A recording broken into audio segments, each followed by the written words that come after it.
Welcome to The Fight on Matrix Midwest with Randy Carricker. Hi, everyone, and welcome to the show. It is great to have you with us, and quite a show coming up. We are going to have The Fight. We're going to talk to our friend Jen Siess about what's going on with Siess and what went on with the World Cup, and the list, the best wide receivers that are eligible to be in the Pro Football Hall of Fame, but aren't. So that's what we've got coming up for you. But we're going to get things started with our quick hits, and they're sponsored by St. Luke's. And after a disappointing road trip to start the second half, the Cardinals are home for 8 games. The Reds in town over the weekend. The Cubs will follow with a 4-game series after the Reds are here for 3. Cardinals went to the break as just a 500 team at home, and they need to learn how to dominate at home. That's what the great veteran Cardinal teams that did well in the postseason did. As we head into the stretch run, we know several things. One, that the Cardinals need help in center field and at third base and probably left field. The WAR rankings at Baseball Reference for those positions are center field, the Cardinals are 28th at minus 1.3 WAR. At third base, they're 29th out of 30 teams at minus 1.5 WAR. And in left field, they're 27th at minus 0.7 WAR. So they need to be better in those areas, center field, left field, and third base. We know that the Cardinal relievers need experience and production. That bullpen has taken some hits and issued too many walks. But of the 8 down there, how many do you really trust?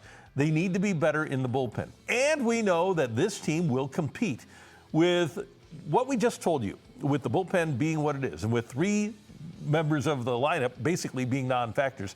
The Cardinals are actually doing well to have a dead even run differential after 101 games. So that's a good thing. Let's see how they do in the division this week, and let's see if they can take advantage of their home schedule. Now, have the fans given the Cardinals the energy that they used to give? No, and that is a part of it, that when you have the energy behind you, and the Tarps Off crew has been great, but the energy of 35 to 40,000 people, the reason that players used to want to come to St. Louis, that's a big part of the reason that the Cardinals were great at home in the past, and probably part of the reason that they aren't so great at home now. All right, we are going to hear more from Jen Siess about Siess later in the show, but they went to L.A. and came away with another win. In their last 7 matches, Siess has 5 wins and 2 draws, and they're now a threat to make the playoffs. Give credit to Yoann Dumais, the coach. He has implemented a system that works for his group of players. And goals on Wednesday night came from Lucas McNaughton, along with Marcel Hartl, and then they got a late one.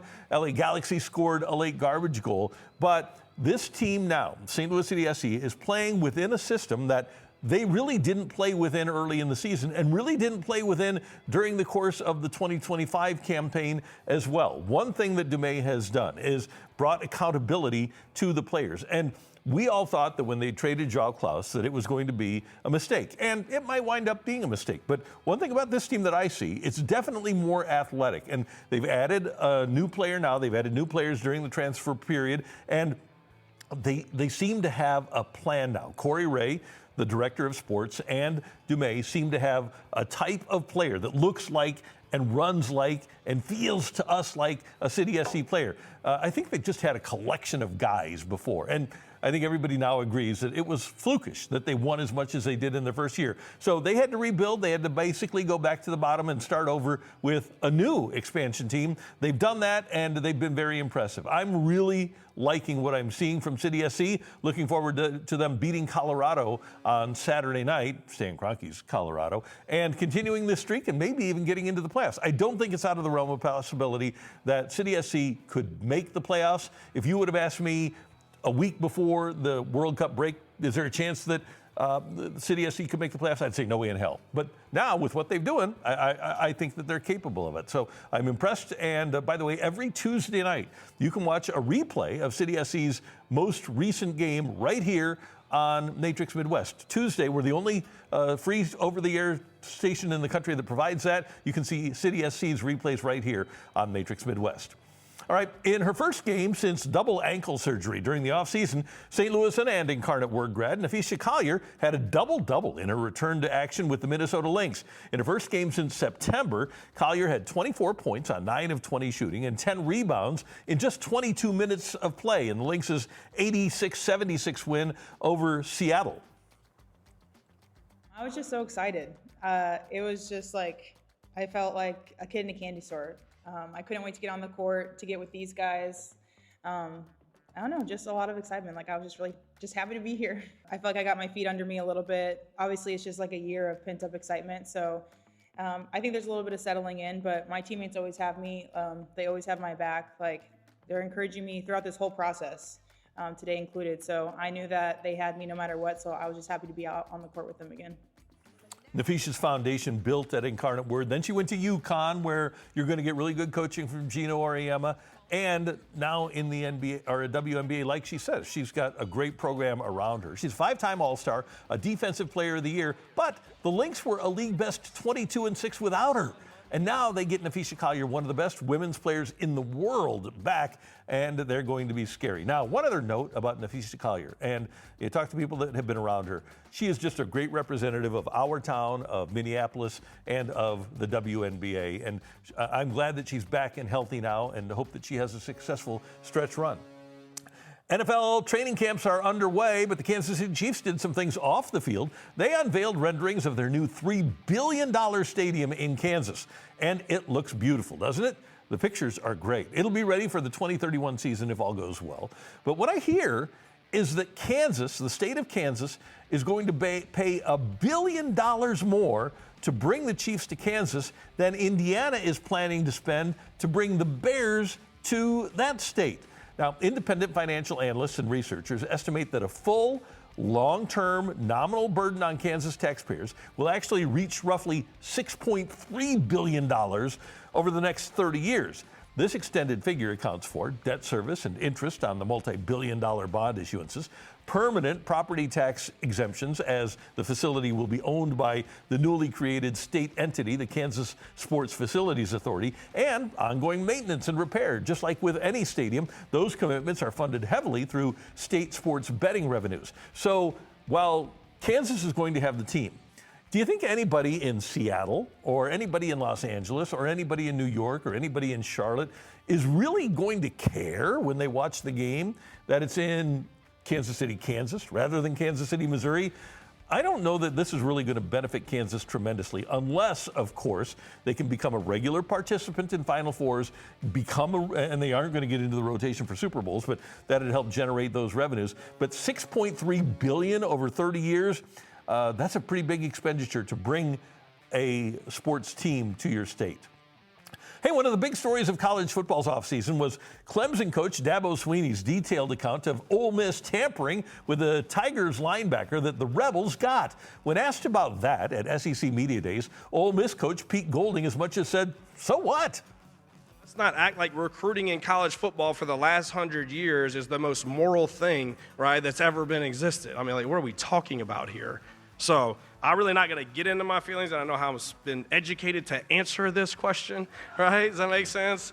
It's where we have a great compliance department, right, and all those type of things. But no, I mean, the model obviously has been broken, and I'm all for everybody being on the same playing field and doing the same things. I get it, but I think that's in any job, right? Like coaches, we're under contract. You don't think other ADs are calling us during the year? Same ones that are bitching about all this stuff are the same ones calling coaches, right, to come to other schools, right, and everything. So it's everywhere. It's in every profession. So I'm not saying I've got all the answers. I'm not saying that at all, right? Does that make sense? So we go by then the rules of the program, right, and how the flow, just like when you're on the interstate and people are flying by you, what do you start doing? You're damn right you're going to get hit, right? Does that make sense? In this profession, you're going to get fired. Okay, point well taken. But someone needs to put some more stringent rules in place. And I will say this about the coaching fraternity, because they always talk about how tight they are. Well, if you're that tight, why are you doing that to other coaches? I don't think and sure, it's within the rules. Golding just said, yeah, we all do it. But morally, is it right to do that to another coach? And I don't care if he's in the same conference or a different conference. But if you guys are saying, yeah, we're a group, we are a select group, we are the coaching fraternity. If you're in a fraternity with someone, do you want to do them like that, like Golding did to Dabo Swinney? I think that he's justifying it for himself. He's rationalizing it, but I don't think that it could ever be, in my eyes, the right thing to do to another coach. Those are your quick hits, and they're sponsored by our friends at St. Luke's. Top-notch doctors in everything from heart health to orthopedics and more. Visit stlukes-stl.com today. And later in the show, we've got a daily wager for you. Edward Leuven could have helped us out on Wednesday night, but he didn't. But we have another one for you coming up later on in the show. But coming up next as we roll on, what we want to have you hear is the fight. Maybe I'll come away with a victory. We'll see. It's next right here on Matrix Midwest.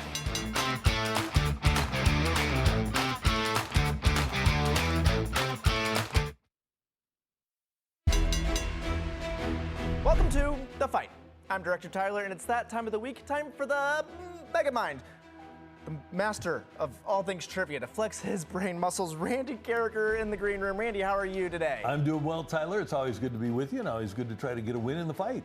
All right, and you know, I'm feeling really good for you this time. Our challenger is Lucas. He's been wanting to take you on for a very, very long time. He's been begging me to let you at him. All right, Lucas, great to have you with us. Thanks for having me. I look forward to it, I think. Thanks. Lucas, am I going to be nice to you, Say that again? Am I going to be nice to you or going to be mean to you? I don't know. That's up to you. We'll see. All right, well, let's go ahead. Randy, ear out, so you're in got it. isolation. You can't hear the questions, can't hear what Lucas says. Lucas, just you and I, and I do have a surprise here. I'm going to let you go at Randy with a little debate. You two have a tiff going on about a certain debate. What is that debate? Well, Tyler, I, being from the Gen Z era, I am a huge LeBron James fan, and I've had an argument with Randy for a long time about the greatest basketball player of all time, greatest basketball player to step on this planet, who is in fact LeBron James. Randy disagrees with me. And so that has been our little tiff going on for a while, and it's been fun, but I look forward to proving him wrong today. All right, well, I think we'll see. We'll see how I frame the questions. Maybe, I don't know. LeBron, see. just in the last couple of weeks, deciding not to play for the Lakers. Where do you think he's going to land? I would love to see him in Cleveland. I was just telling Randy, I think that would be a storybook ending, kind of a happily ever after. But I think it would also be cool to see him in Golden State and team up with Curry. So either one of those I'd be cool with. I just want him to win another ring. All right, sounds good. All right, are you ready? I'm ready. All right, question number one. Who has the highest scoring average per game in NBA history? Is it James, Doncic, or Michael Jordan? Oh boy, I guess this one's gonna hurt, but I'm gonna have to say Michael Jordan. Michael Jordan is your answer. Question number two. Who holds the record for most NBA points in playoff history? So points scored in the playoffs. Is it Jordan, James, or Abdul-Jabbar? In the playoffs, let's go with LeBron. You're going with your boy LeBron. All right, question number three. Who holds the record for most NBA Final MVP awards? Jordan, James, or Magic? Okay, I can see where this is going. That would be Michael Jordan. Michael Jordan is your answer. Question number four. Who is the all-time leader in three-pointers made in the NBA? Is it Curry, James, or Jordan? Steph Curry. Steph Curry is your answer. All right, time for our tiebreaker. How many regular season points does LeBron James have currently? Closest to. Currently. Regular season only as well. Currently, I will say, 46,000? 46 even? Yeah, sure. All right. All right, and how many did LeBron have when he ended his career? You mean Mike Jordan? Yeah, I'm sorry, Jordan. 30, 35? 35. Around 35. All right, perfect. I'm going to go ahead and text Randy, get his ear back in. He's going to rejoin us here. How are you feeling about those answers now? I don't know how I feel. I can see where this is going, but Randy, I feel pretty confident. Randy, I'm being evil here. I just want to let you know that. Okay. You two have a tiff, and Lucas just kind of explained that in isolation. But why don't you explain what your tiff is with Lucas? Oh, well, it's the classic. First of all, we have a lot of fun with it. But second of all, it's like the laziest sports talk radio thing you can do. It's Michael versus LeBron. he believes that LeBron James is the greatest player of all time, and I rightfully know that Michael Jordan is the best player of all time. And Randy, these questions may help settle that debate or just cause more debate today. Okay. All right. We'll Are see. you ready? Sure, I'm ready. All right. Question number 1. Who has the highest scoring average per game in NBA history? Is it LeBron James? You don't know, and we don't need to do that. I don't get lifelines. Oh, that's true. That's true. I got carried away because I'm so excited for this debate. It's Michael Jordan. It's Michael Jordan. All right. Question number 2. Who holds the record for most NBA points in playoff history? So points scored just in the playoffs. That would be LeBron. That would be LeBron. 1 each for Randy. Question number 3. Who holds the record for the most NBA Final MVP awards? That would be Michael. That would be Michael. All right. Question number 4. Do you want to take a guess of who the answer is? For this? Yeah, without even hearing the question? Well, my guess is going to be LeBron, but I'd rather hear the question. All right, question number 4. Who is the all-time leader in three-pointers made in the NBA? This is Steph Curry. This is Steph Curry, so neither one of them. Yep. All right, question. Time for the tiebreaker. How many regular season points did LeBron have? Let's see, he got to 39,000 about 5 years ago. I am going to say, I'll just go 43,333. 43,333. All right, and what about Jordan? Total points for Michael, I will go with 30,750. All righty. Let's go through the answers really quick because you both got them spot on. Jordan is the highest scoring per average. LeBron James has the most playoff points in history. Question number 3 was who holds the most MVP awards? It is Michael Jordan, and Steph Curry has the most three-pointers in the NBA currently. So time now to our tiebreaker. Unless you guys want to go at it really quick. I don't really have anything to add here. I'm curious about the points. Let's hear the points first. All righty. How many regular season points did LeBron have, or currently have right now? You said 46,000, Lucas. Randy got very, very specific with 43,333. He was 110 off, 113 off. 43,400. Wow. He was I dang close. I shot for the moon. How many points does Jordan have? 32,292. Lucas went over at 35. Randy, you went under at 30,750. I can't math, but you're pretty much right down the middle there. How about that? All So, Randy's a better counter than I am. wow, that's the first time that's ever been said in the history of ever, that Randy is better at math than somebody. Yeah, really, no doubt about it. But really, who is the greatest of all time? Can you actually figure it out, please, you two? Because I'm tired of hearing this. Well, it's a great debate. And here's the thing. If those two played a game one-on-one, I mean, LeBron is 6'8" and 265, and Michael is, 6'6", 210. LeBron would win a one-on-one matchup between the two.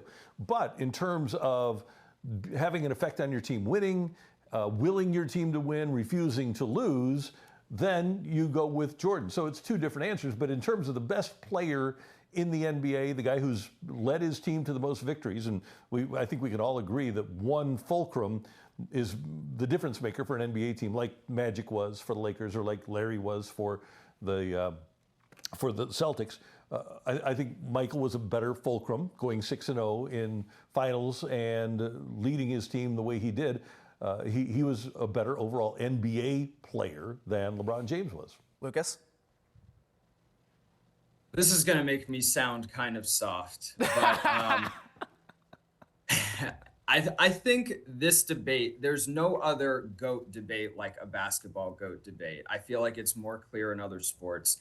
Basketball has changed and developed so much over the years, over the different decades.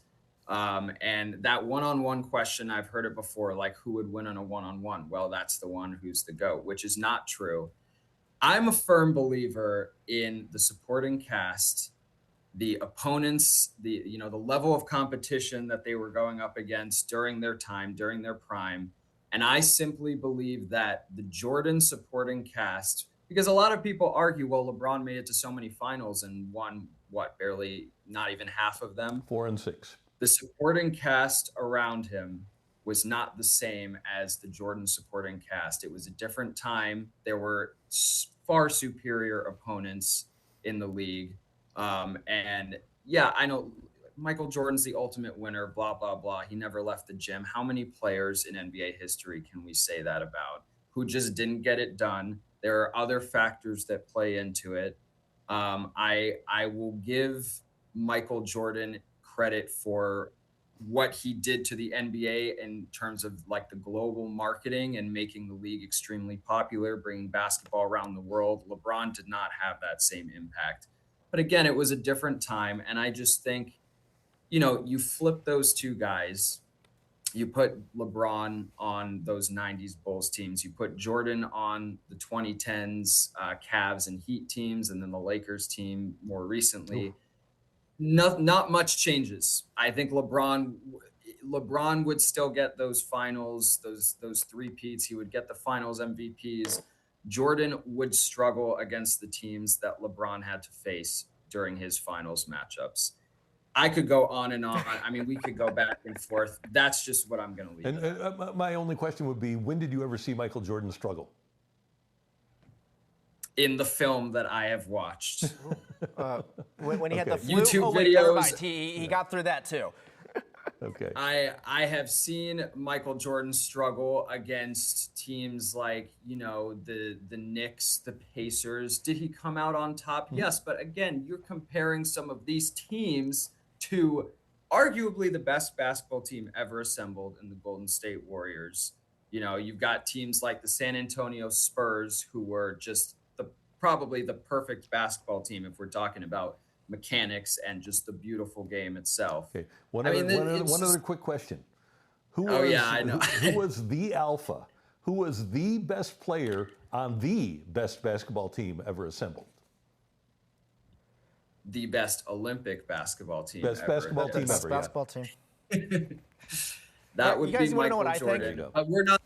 But we're getting into international play, Randy. We're not talking about league play there. Greatest of all How's time. that? There's Greatest of all no time. distinction there. Yeah. My vote is Wayne Gretzky. Oh wait, wrong sport. There you go. Great stuff. Great stuff, guys. Thank you. No problem. Lucas, thank you for Lucas, joining thanks, us. guys. Randy did technically win with the tiebreaker. And Randy, I do like your idea. Let's get him one-on-one. Let's put him in Big 3 basketball that airs on our sister station, First Alert 4 on the weekend. Let's do it. All right, guys, that is the fight.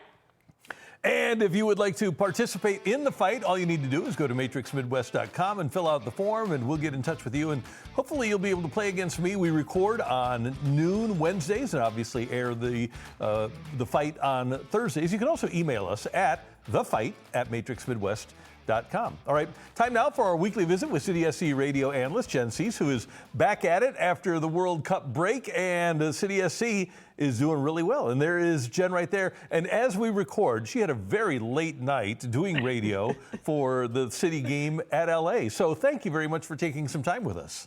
You're welcome, and I now know why sometimes these broadcast roles are meant for the young, because I am far too old to be up at 2 a.m. and then go on, do my day as nothing happened.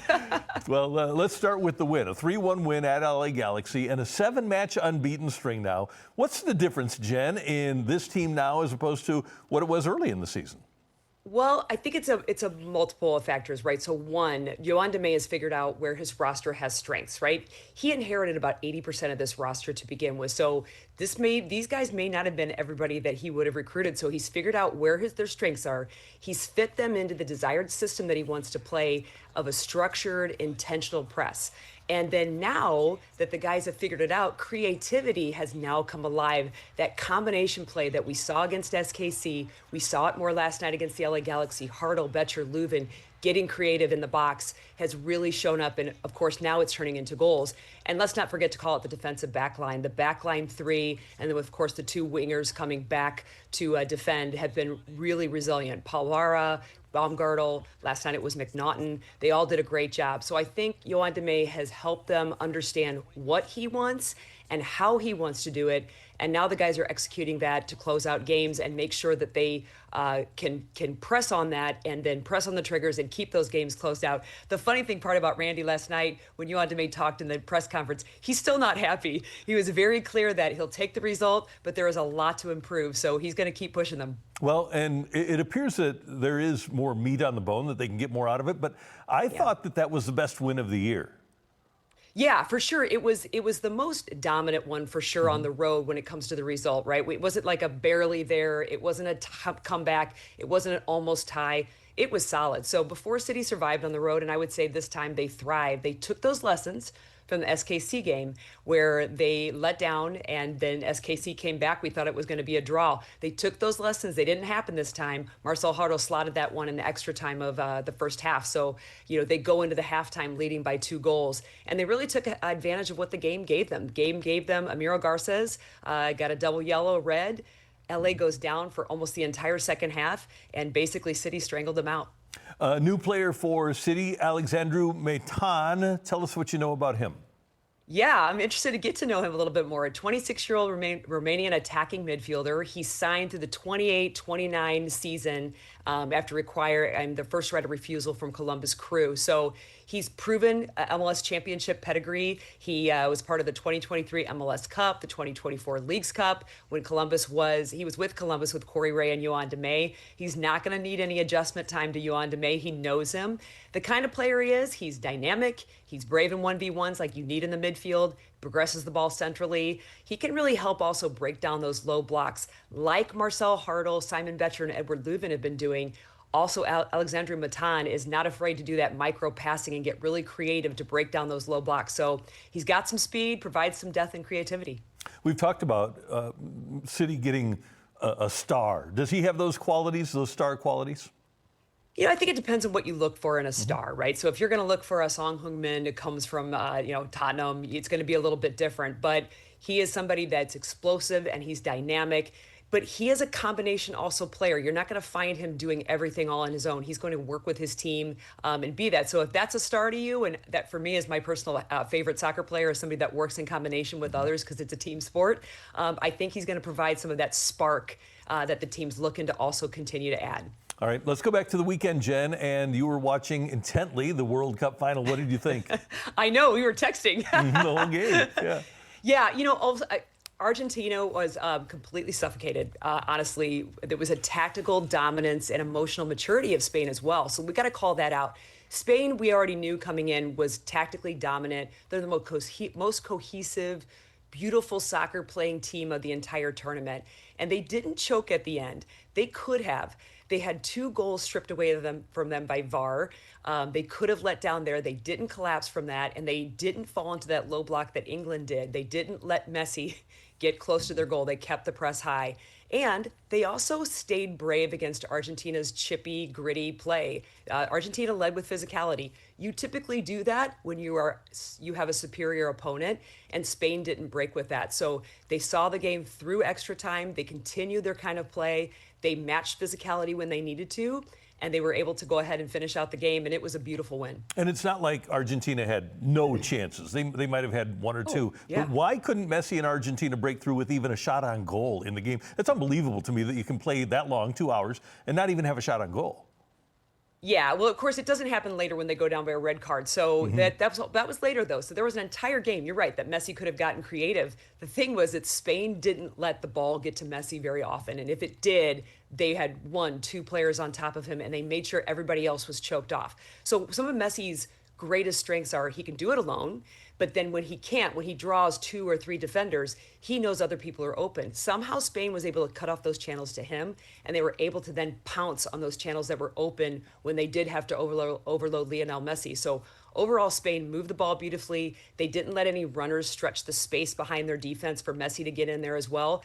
They just kept him very quiet in the game, and that is unusual for Lionel Messi. They did a great job. And as you said, Spain throughout the tournament, game 1 to the championship game, they were the best, and they're very young. So should they be the favorite in 4 years when the cup moves to Morocco, Portugal, and Spain.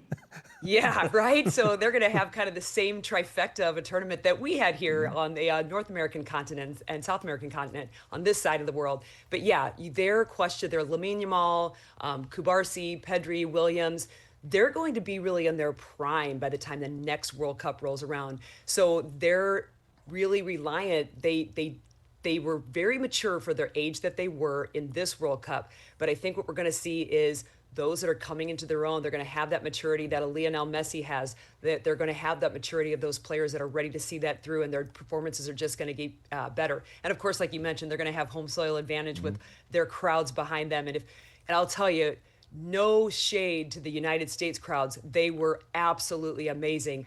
And Europe will see that, and they will put more there as well. So it's going to be an incredible next World Cup. All right, I just want to touch on the impact of this World Cup. 60 million people in the U.S. watch it on Sunday. It's the same audience category as the NFL playoffs, most popular programming on U.S. TV outside of the Super Bowl. Did we finally see soccer take that next step here in the USA? Yeah, I think we did. I felt it myself. Taylor Twellman, St. Louis native, he was on the U.S. men's national team. He's a broadcaster now. If you're in St. Louis, you've heard of him. He was, I think, on the Today Show and just talking about how for 39 days, for 5 or 6 weeks or so, you couldn't go anywhere without somebody talking about the World Cup, about talking about our favorite sport. So I think that it did really well. People were interested, not just the soccer fans, but the curious casual fans, or even the people who are like, this sounds like a good time. I want to see what this is all about. So yeah, I think soccer has definitely, in our country, which has typically been in the lower tier of sports in terms of popularity, I think it has made its impact. Bill McDermott called it a little bit earlier. He thought this was going to happen, and I think it did. And I think it's going to stay. I think this United States is going to stay curious about soccer, especially because the U.S. men's national team made a pretty deep run as well. I think they're going to be invested and really look forward to, well, first of all, next year we've got the Women's World Cup, and then afterwards, when the next World Cup rolls around, they're going to be invested as well. And then finally, Jen, is there a way for MLS to take advantage of this wave of popularity? And if so, how could they do it?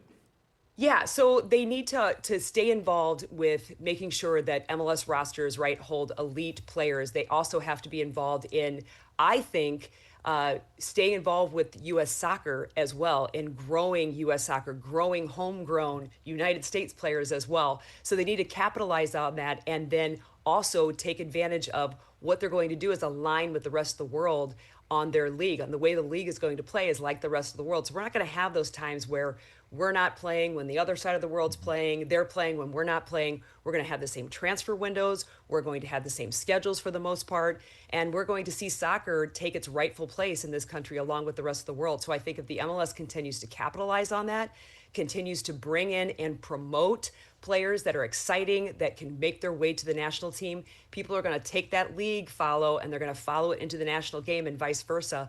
And the whole thing can be kind of a cohesive build on both sides of the ball. I don't know if you can see it, but I'm rocking the city colors here today.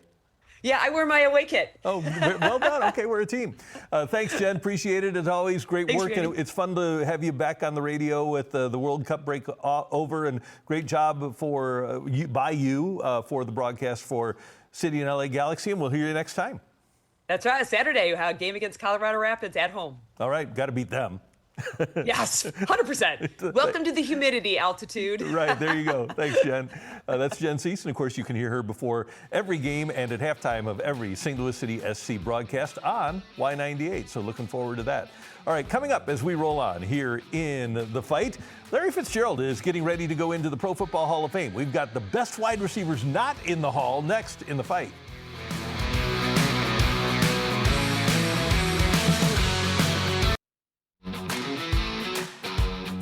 NFL training camps are underway, and the Hall of Fame game between the Carolina Panthers and the Arizona Cardinals is in just 2 weeks. Carolina linebacker Luke Kuechly is going to be inducted into the Hall of Fame, along with Cardinals wide receiver Larry Fitzgerald. As he does go into the Hall of Fame, the list is wide receivers that are eligible for the Hall of Fame, should be in the Hall of Fame, but aren't yet.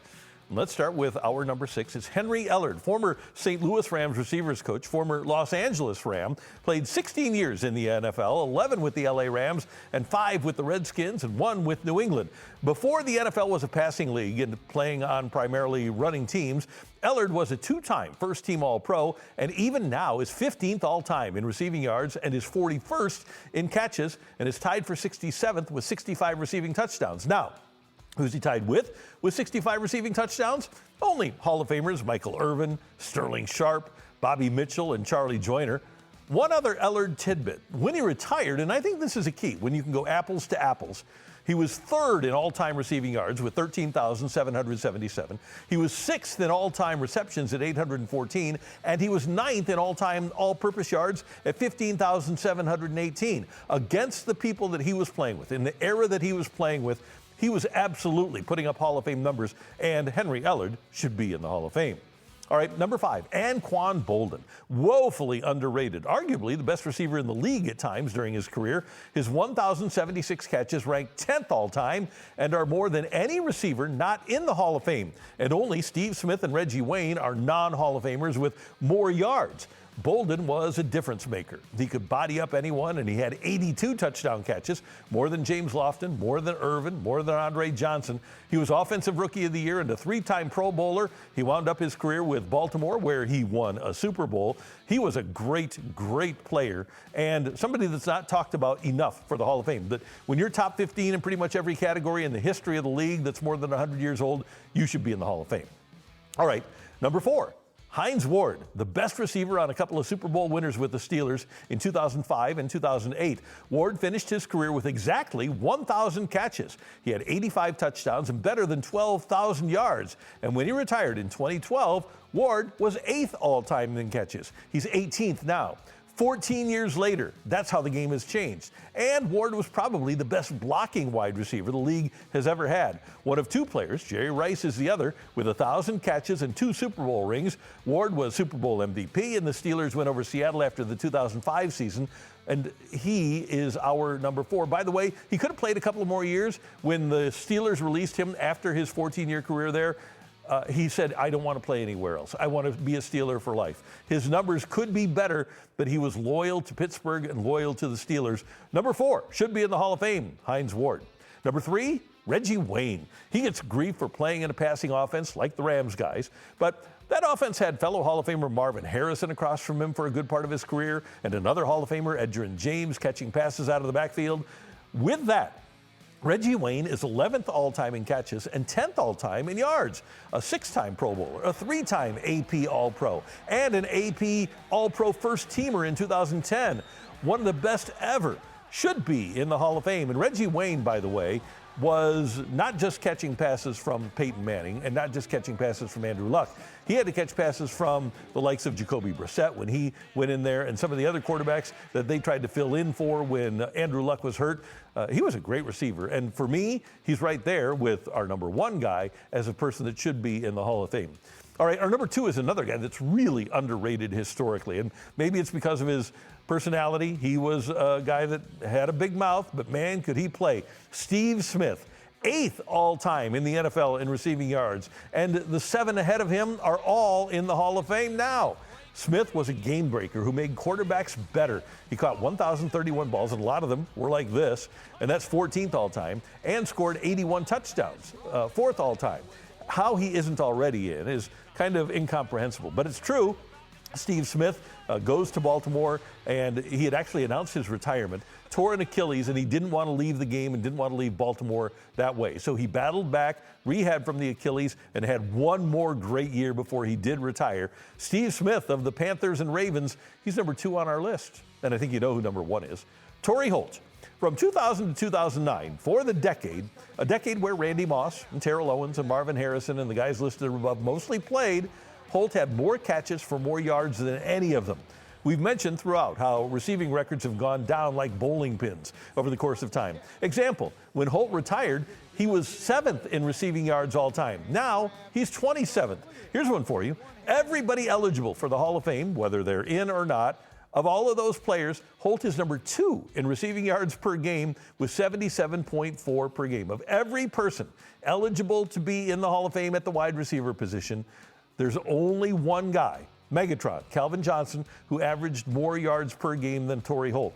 Torrey Holt had more than Rice, more than Moss, more than Owens, more than Harrison, more than Irvin, and more than Sterling Sharp. More than all of them except Megatron. Holt is the only receiver in league history with 6 consecutive 1,300-yard receiving seasons. Jerry Rice had 7 1,300-yard receiving seasons total in his career. Randy Moss had 6 total 1,300-yard seasons. Nobody else even has 5 straight. The next most is 4 in a row. Holt had 6. And when he injured his knee, Holt was on pace to challenge Jerry Rice's all-time records. The only thing that held him back was that severe knee injury that ended his career. If Sterling Sharp is going to get into the Hall of Fame with lesser numbers because of an injury, Holt should be in too. Torrey Holt is the most deserving wide receiver of being in the Hall of Fame that isn't. He's number 1 on today's list. Congratulations, by the way, to Larry Fitzgerald. He deserves it. But it's a crime that Torrey Holt isn't in the Hall of Fame. One more note, by the way, about the Pro Football Hall of Fame. Joe Buck already in as the winner of the Pete Rozelle Award a few years ago. This year, Joe Buck goes into the Baseball Hall of Fame this coming weekend. Congratulations to him on winning the Ford Frick Award from Baseball's Hall of Fame. Joe is one of the best ever to do it. 24 World Series that Joe Buck broadcast. All right, that was the list. And coming up in the fight, we have our daily wager for you. Stick around for that. Hey, I want you to make sure that you feel good. If maybe you pull a muscle or maybe you feel like you tweaked a knee, St. Luke's orthopedic surgeons and nurses and operating teams and physical therapists bring together expertise and advanced technology and treatment options and personalized care to help you live the healthiest life possible. So if you did maybe injure an Achilles while playing pickleball, or maybe you tweaked a knee walking up a hill playing golf, you need to get in touch with my friends at St. Luke's because their advanced orthopedic care ensures you have access to inpatient rehab and outpatient rehab and home and short-term rehab as well. You also need to know that most of us are itching to get back on the golf course if we're injured, or the pickleball court, or the running trails. Well, if pain is keeping you from enjoying your favorite sport or activity, St. Luke's wants to get you back in the game, and their sports medicine physicians will make it happen. Proud to be the official provider for the BMW Championship, it's St. Luke's. You can find them on the web at stlukes-stl.com. Find a doctor and get yourself back to where you want to be physically with St. Luke's orthopedic team.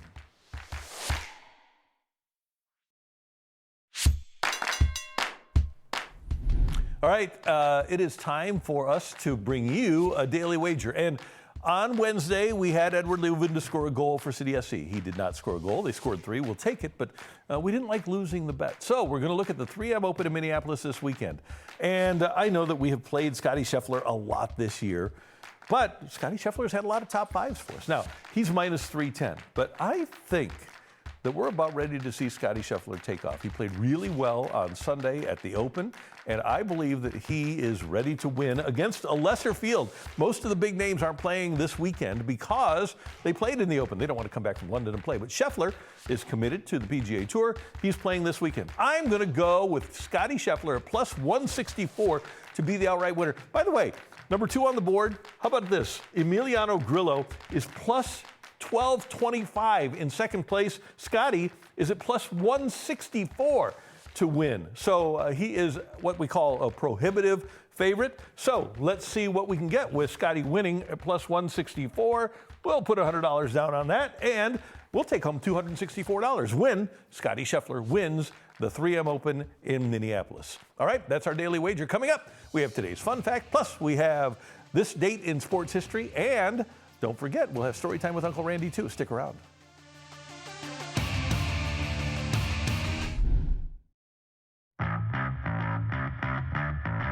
All right, time for today's fun fact, and here's one that you don't hear very often.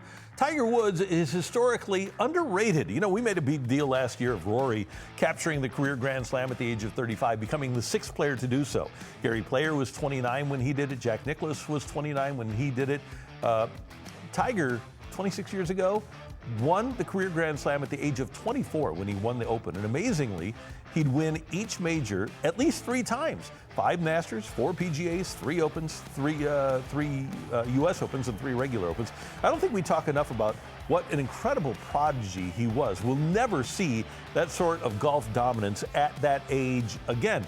This year, on Scottie Scheffler's 30th birthday, we were talking about him possibly winning a career slam. Tiger did it at the Open at the age of 24.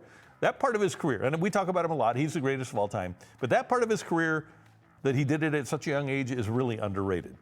All right, time for story time with Uncle Randy, and we are going to get Director Tyler to spin a wheel for us, and we'll come up with a decade, we'll come up with a sport, and we'll come up with a little story for you.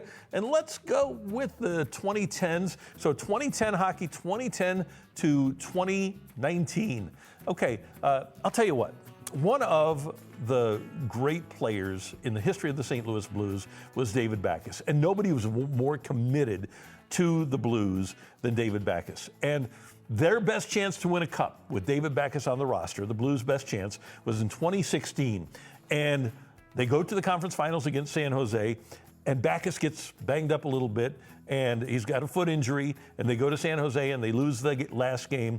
And I'll never forget the emotion that David Backes displayed after that game. Now, I don't know if it was because he knew that that was the last game he was going to play with the Blues. He departed as a free agent after that, or if it was that they had lost, or that he thought he could have done more, or that the foot injury set him back. But there wasn't a better guy, a better human being for St. Louis and the Blues than David Backes. He was obviously great with his animal rescue that he did, but as Ken Hitchcock said, he would drag other people into the fight. And he was so competitive and was such an effort guy. And I'll never forget losing that series against San Jose and David Backes' reaction to losing it. That is story time with Uncle Randy. All right, this date in sports history. In 2009, St. Charles native Mark Burley of the Chicago White Sox became the 18th pitcher in baseball history to throw a perfect game, defeating Tampa Bay 5-0. And this is the first out of the ninth. Center fielder Dwayne Wise with an unbelievable catch. And he is able to bring it down, and Burley's able to complete the perfect game. Okay, so we hear a lot about how players don't want to talk to other players, pitchers that have a perfect game or a no-hitter going. Mark Burley tells a great story. A.J. Przinsky, his regular catcher, didn't start this game. Burley has to go up to the clubhouse for something during the game, and Przinsky, rather than watching this game, is watching another Major League game on TV. And Burley, you don't talk to about no-hitters and perfect games. Burley goes to Przinsky and says, "What are you doing here? Come on, I've got a perfect game going out here." So he wanted Przinsky to be a part of it, and Mark Burley had no problems at all talking to his teammates, talking to anybody who would listen about the fact that he had a perfect game going, or that he had, in this case, a no-hitter or a perfect game. He threw a no-hitter and a perfect game in his White Sox career. And this guy's a Hall of Famer. It's a crime that Mark Burley isn't in the Hall of Fame yet. He should be. He's got Hall of Fame credentials, absolutely. This date, he threw his perfect game in 2009. We've got the Reds and the Cardinals Friday night here on Matrix Midwest. Don't forget to tune in for that. Plus, Big League Wiffle Ball at noon on Sunday. You also have to check out that. We've got a lot of great things happening here on Matrix Midwest as well. We've got fastball every single day after the Cardinals play on Cardinals TV, a 1-hour condensed version. It's wonderful, and you'll enjoy that. Plus, don't forget you can watch this show on the Matrix Midwest app. Just download the app, and then you can Bluetooth me in your car. It's that simple. You can drive around and have Randy Carricker talking on your radio, just like you have for 40 years. Pretty easy, huh? Thanks to Gen Z's for joining us. Thanks for being with us in the fight. And don't forget that we have the best director in the business. If you ever see Tyler Klaus around, say, "Hey, thanks for making the fight so good," because he does. For all of us involved with the show, thanks so much for tuning in. We'll see you next time in the fight. So long, everyone.